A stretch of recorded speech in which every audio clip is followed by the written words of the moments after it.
tonight, how that we've tried to be a light to in the middle of the storms and the battles, how we've got those say, where's this God of yours at? Where's he at? The Bible said Paul got troubled. Notice what he said. The Bible said in verse number 20, he said, when neither sun nor star in many days appear. Now here a half a day journey. It goes later on, I believe it ends up being about 16 or 18 days that they're on the ocean, that they're on the sea, that they're in this storm. And he said, when neither sun nor stars in many days appeared, and no small tempest lay on us, he said, all hope that we should be saved was then taken away. He said, it looked like God had forsaken us. It looked like God was not going to deliver us, was not going to see us through. And you know what I've got written at the top of this old Bible, even when the circumstances don't fit the storm, I just trust in the Word tonight. Circumstances didn't fit. It didn't look like he was ever going to Rome. But Paul got troubled about that. And I know a lot of times we say we shouldn't question God. But you know what? You're looking at one, Brother Charlie. I often question God tonight. In my mind and in my flesh, I question him tonight. And you know what? Paul was questioning God right here. We're just old flesh. We're of the human nature. And when things don't look right, we want answers tonight. That's the way Paul was. If you'd have it tonight, Paul got concerned. And I don't know what he prayed, but it was more now lay me down to sleep. The Bible said that after long abstinence in verse number 21. He prayed to the Lord. He prayed a little more than, Lord, bless this food we're about to receive. I don't know, Gerald, if there was any words that he even prayed. I believe there was such a fear upon Paul that he went down to the bottom of that old boat. He didn't know what to pray, didn't know what to say or do, but there was a fear upon him. I believe he got in his altar in his prayer place and he just cried and wept before the Lord. And you say, is that fitting to him? He's a God that knows the groanings of our heart. And you know what? I'm glad the great intercessor tonight, Brother Charlie, when I didn't know how to pray or what to pray, that he stood my groanings before the Father, and he's interpreted them to exactly what I needed at that time. I believe that's what Paul did. You know what? Surely Paul, he may have got down and started out and said, Lord, I've trusted you. And I imagine that he probably just melted and broke down. Because what do you pray in a storm like this? What do you pray in a time like this? I don't know that Paul had the words to pray. But I'm glad I got that great intercessor tonight that knows exactly what I need. But after long abstinences, we want everything quick in this day. We want everything, you know what? I wonder where the days just went where the men and the women, they'd still away in their prayer places and they'd be out behind the barns and in the laurel patches and they'd be there for hours on end praying to God. A lot of this generation, they'd snore their nose out at that and say, I don't think there's no need for that. I've had people tell me before that there's no need preaching the way you do. You know what? Tonight it'll be the preaching of the gospel that saves my children and your children tonight. That's what it'll be. The Bible said to cry loud and spare not, lift up thy voice like a trumpet tonight. You ever seen them didn't like loud preaching, but they love a loud ball game? I'm not saying there's anything wrong with ball games tonight, but the reason preaching is so hated, it's that mirror that reveals to me and you that we really are. Right. Exactly right there. You know what?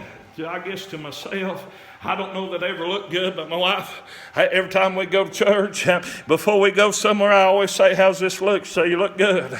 And you know what? I'm convinced to me, Brother Charles, she's probably lying.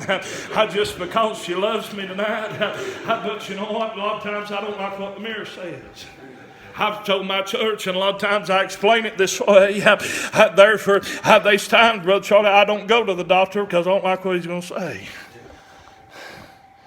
You know what? I went a few years ago, and the church might remember me preaching on this, and I gained a bunch of weight. My blood pressure went up, and you know what? I went to the doctor, and my wife said, you need to get him check your thyroid and all these other things, because she said, you're not that fat.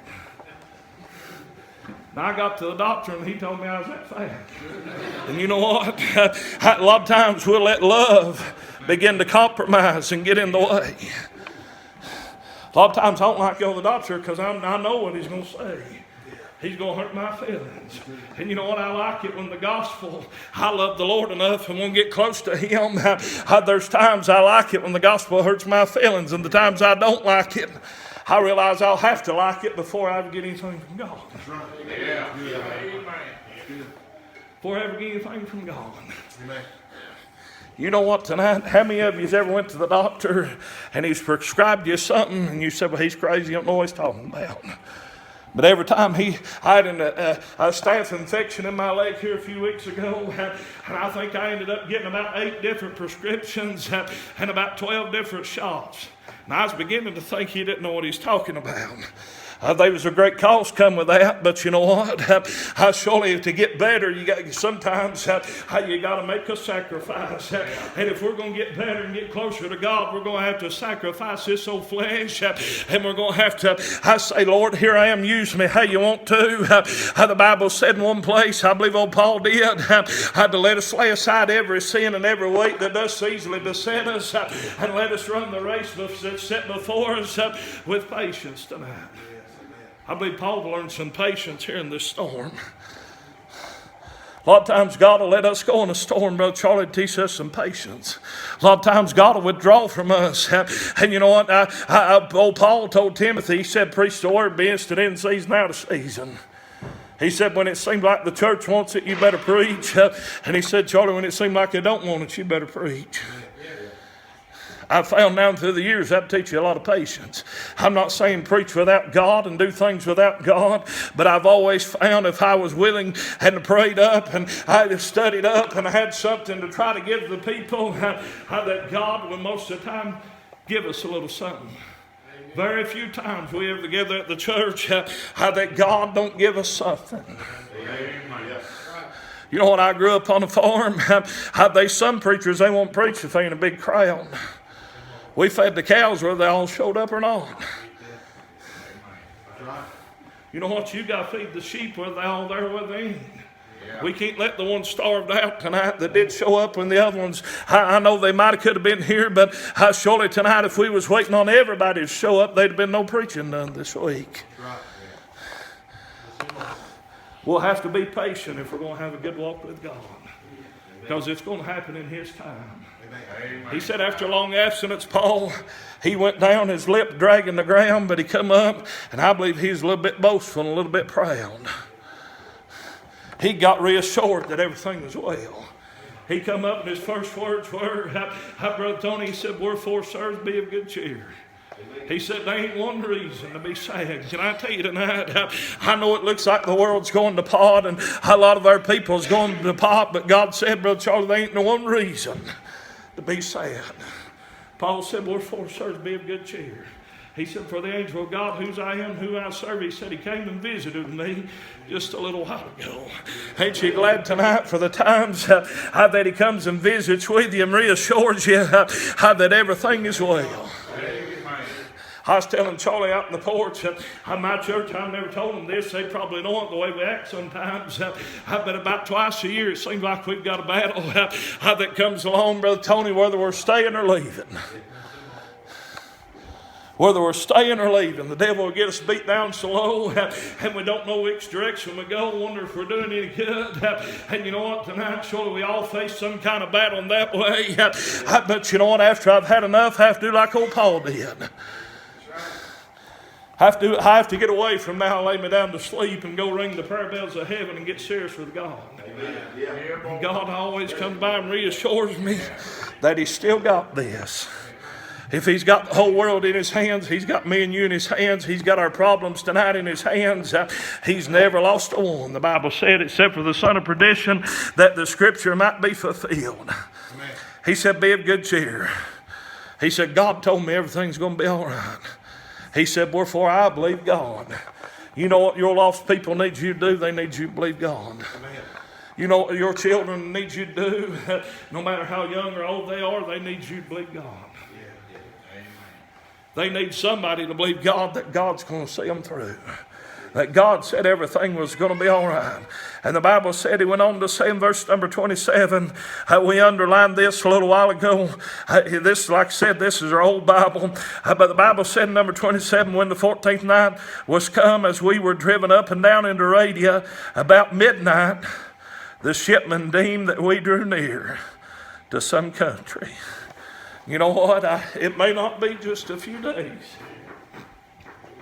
that God's people get to go home. He said the shipman had a feeling. He said, we're getting close to somewhere. And you know what? Every once in a while, Charlie, I get a feeling we're getting close to somewhere.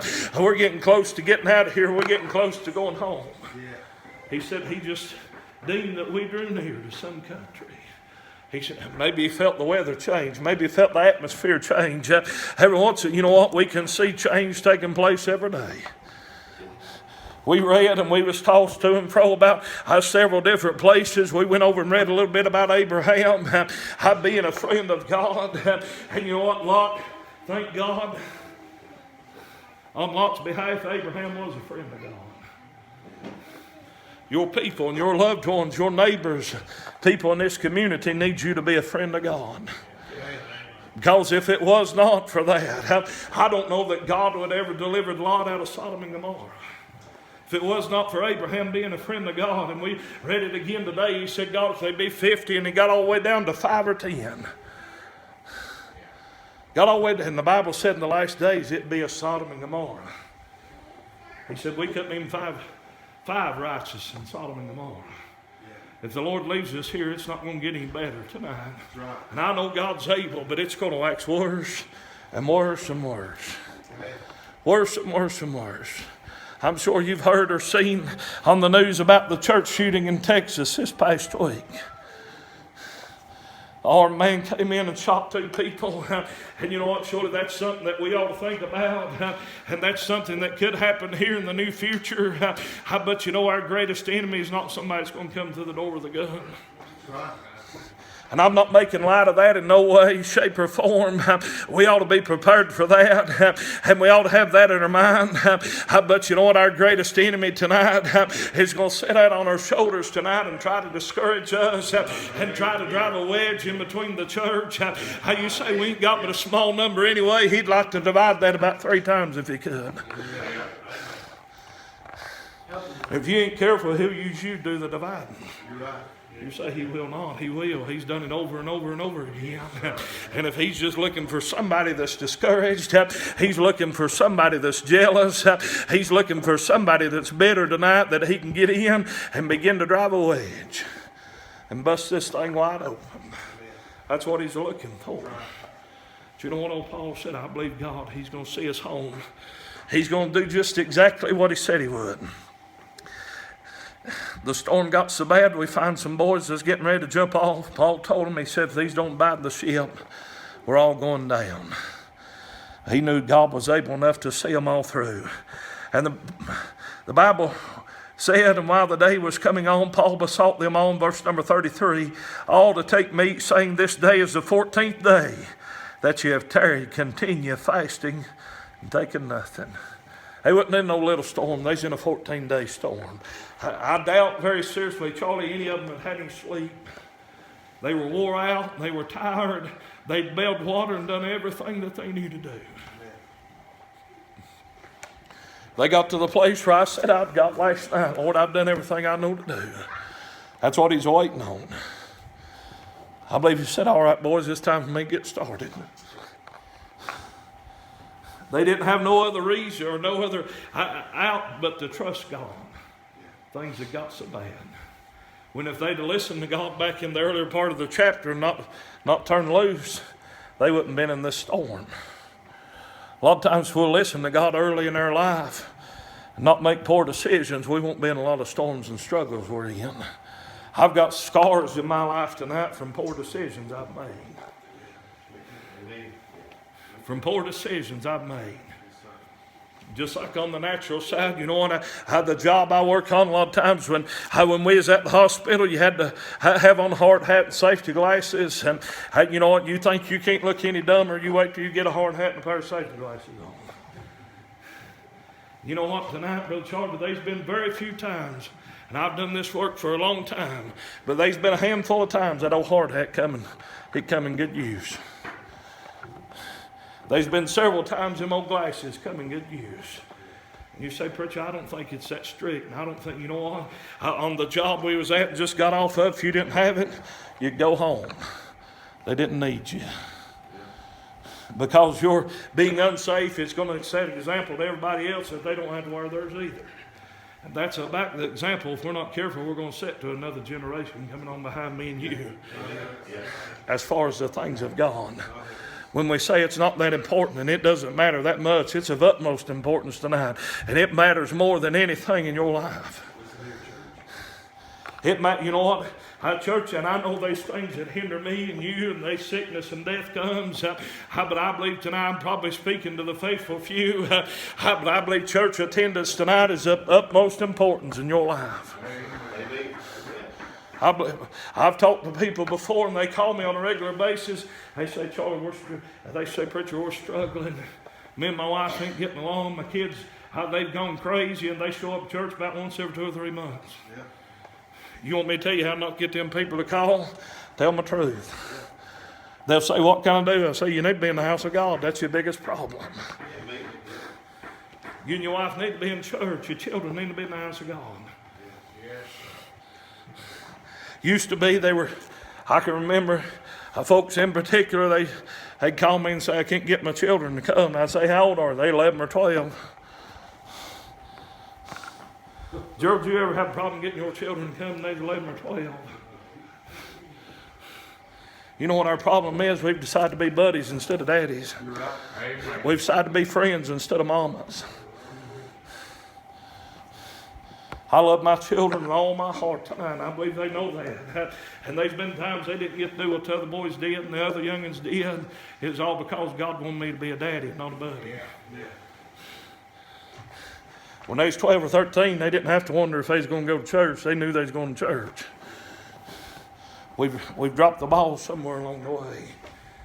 You say it's not that important. It's more important than you think it is. More important than you think it is. You say it seemed like it ain't doing any good. Me and Charlie was talking. He said, out on the porch, he said, you got any other meetings booked? And I kind of thought, you don't know me too well. You know what? I don't get asked to preach away from church very often. And I said, the last revival I preached was 4 years ago. It's past October, November. And you know what? There's some evidence of that tonight here.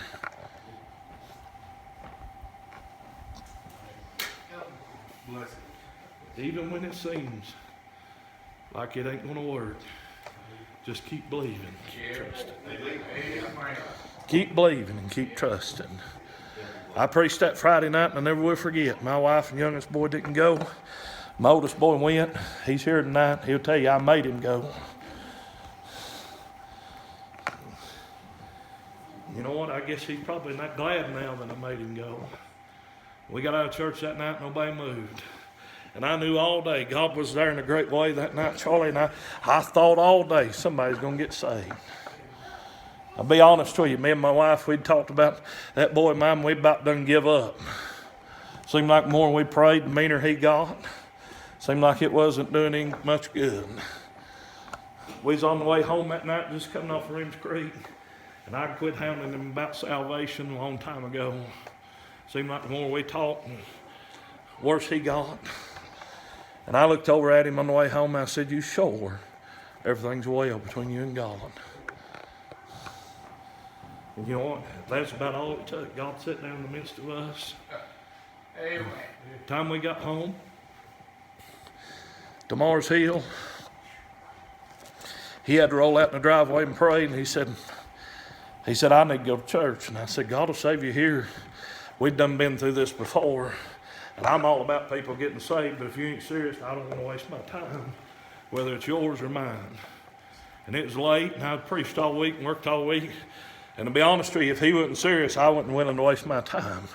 He said, we need to go to church. He said, I feel like God wants me to go to church and get saved.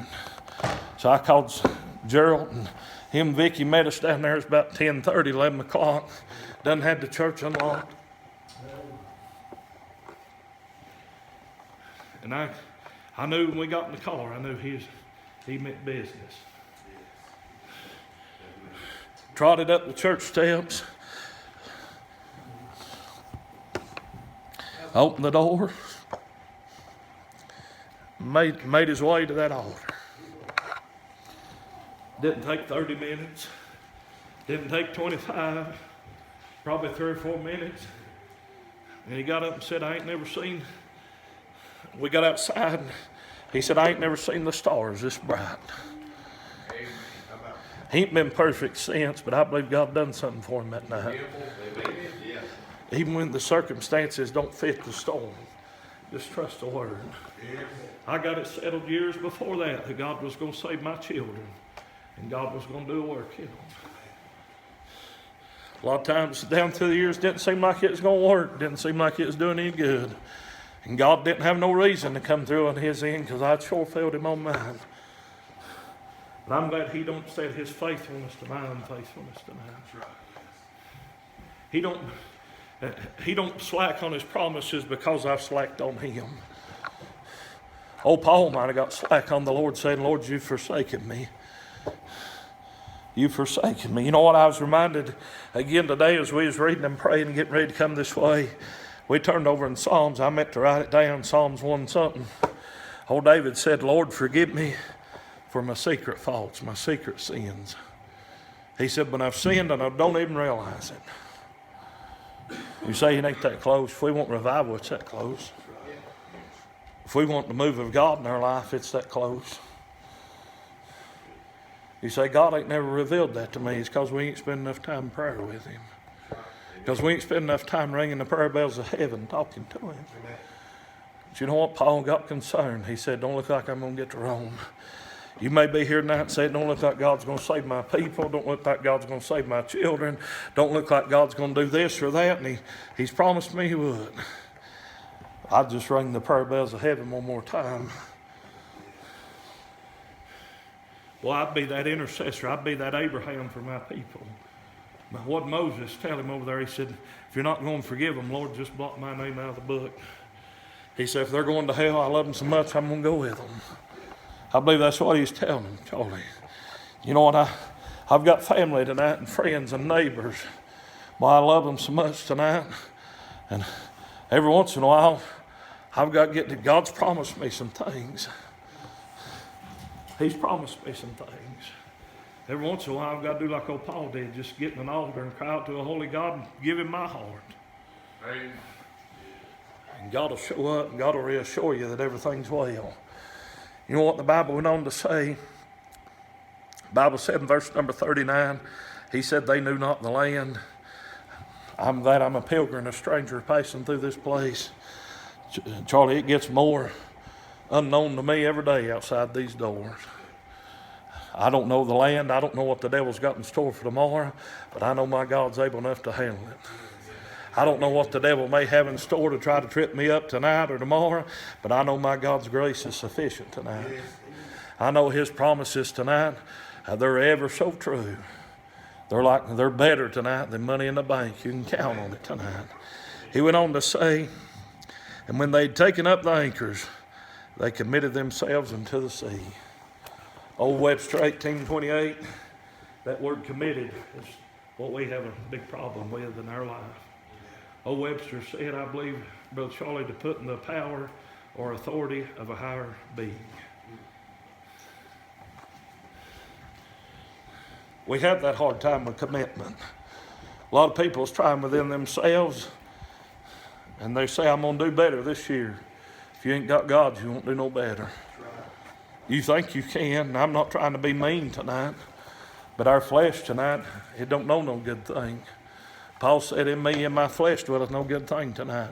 You're not capable to do better without God. We don't have it in us, Charlie, to do better without the Lord. If we could, there'd be no need for Jesus tonight. We're not capable tonight. You can't do it tonight without the Lord. You cannot do it without him.